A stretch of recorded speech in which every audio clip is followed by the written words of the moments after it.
Welcome to the Salmon Runs YouTube. Enjoy the video. You start by verifying prerequisites and immediately entering the firmware.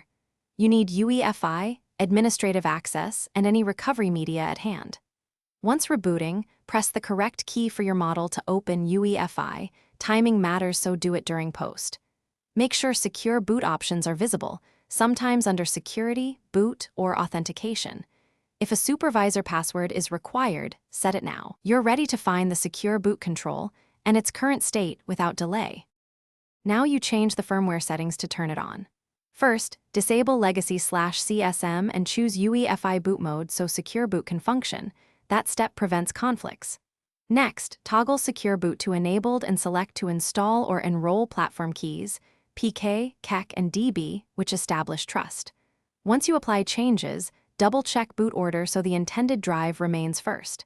Save without exiting yet. Confirm there are no pending compatibility flags for drivers or unsigned. Finish by saving and rebooting, then verify the secure boot state in the operating system.